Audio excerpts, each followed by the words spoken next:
Hello, welcome to another Gulliver vlog. This is number 11, and if it looks like we're sweating, it's because we are. Yeah. It's absolutely boiling here, as it has been everywhere, I think, and it has been all week. We've got all the doors open, all the windows open. It doesn't seem to be making any difference. There's no breeze, it doesn't make any difference. So, yes, that's the situation. Fortunately, we've had a relatively mindless week. Calmly. Yeah.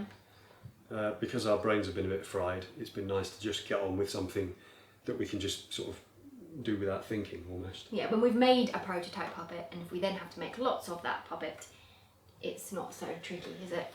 You're just making the same thing over and over. So you may remember from one of the earlier vlogs that I had been working on Lilliputian heads and had decided that the one that I'd papier-mâchéed a little balloon to create was we liked that shape. We thought we'll go for that for the Lilliputians.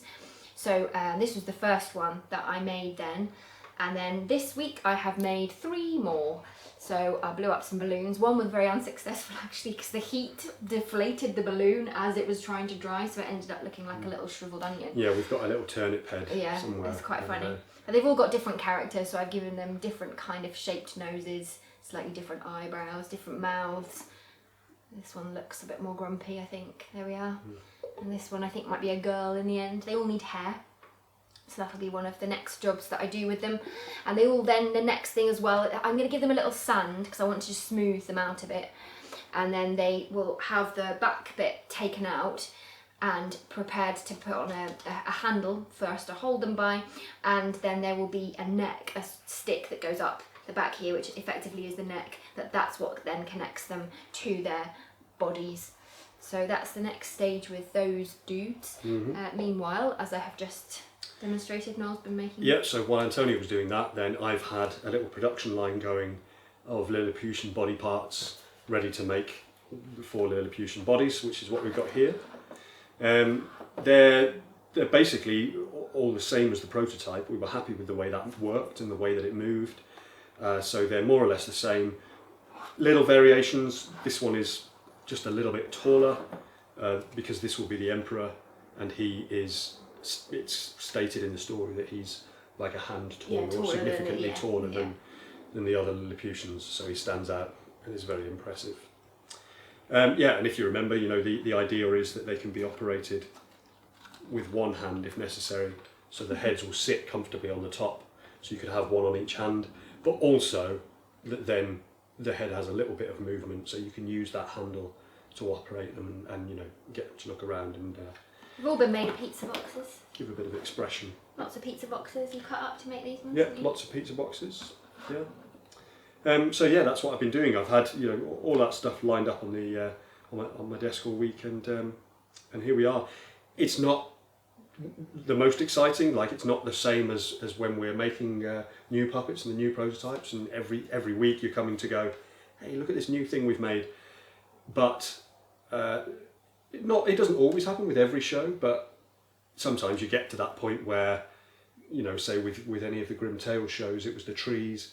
Yes, we seemed to papier-mâché trees for about a year. There were just weeks of like making and covering trees, and in this case, because we need multiple Lilliputians, we've got to get the sort of the work of the production line work of making all the bodies done.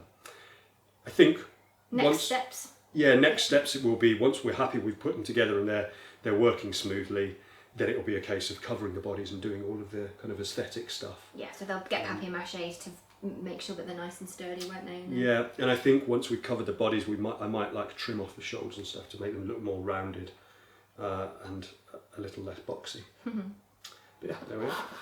Some Lilliputians, and meanwhile the monkey has had a bit of love and attention this week with some extra. Yeah, thank you. With some extra fur. So he's got, you can see now, he's got a hairy chest. He's got a little bit of hair on his arms and his legs. And I think he's looking quite good, really. It makes quite a funny crackly noise, which, I don't know, we quite like it, I think. Are you going to leave his little tummy bare? I don't know, I haven't decided. There was something I quite liked it, yeah. So I think I might leave his little tummy bare. Yeah, so the next thing with him is as often sort of happens really when we're decorating and things, some of the joints have got a little bit wibbly, so we just need to fasten them up, make sure that they're nice and sturdy so that he doesn't bend the wrong way. But all in all, I think he's looking quite great. sweet. Yeah. So, and I also filled up the back as well, gave him a little butt, so that's good. So there we go. Oh, There is one more thing that we wanted to mention over the Lilliputian this week, which is to do with, I mean, it's really to do with the lockdown and COVID-19 situation. As we've mentioned a few times, we were originally going to be taking this show to the Edinburgh Festival this year, Yes, to so the this Fringe August, Festival. yeah. Obviously, that's not happening. But we were also going to be taking the show over to the Clark Library in Los Angeles, who commissioned the show, and we were planning to do that in October. We had thought, up until relatively recently, Really. that it would, that it could still be feasible, that we might still be able to do that. Unfortunately, over the last week or so, there've been a bunch of developments, and it just means now that in terms of getting people together, getting people into the space to rehearse together and so on and so on, with all of the complications that the lockdown rules have presented us with, it means it's just not going to be possible. So sadly, we've had a communication with them this week where we just had to say, it's not going to be feasible to bring it out there in October. Everybody was a bit sad about that, but we've already agreed on some possible replacement dates. Next October. year. So it'll be a bit like sort of transferring the plans from this year into next year, which I think is happening for a lot of people, and it seemed to make sense, especially for us, given that at the moment can't do any live shows, so there is also an element of us having to try and make sure that the company survives by doing other things as well, like our audio dramas and that sort of thing. So it made sense at this time to just say, right, let's be sensible. Can't go this year, but we'll go next year instead. So that's what we're doing. On that note, obviously that means that the development of Gulliver is going to take a slightly different path. And I think what we're planning to do at the moment is we'll do one more week's work on making more of the puppets and stuff. So we'll probably do one more of these vlogs next week.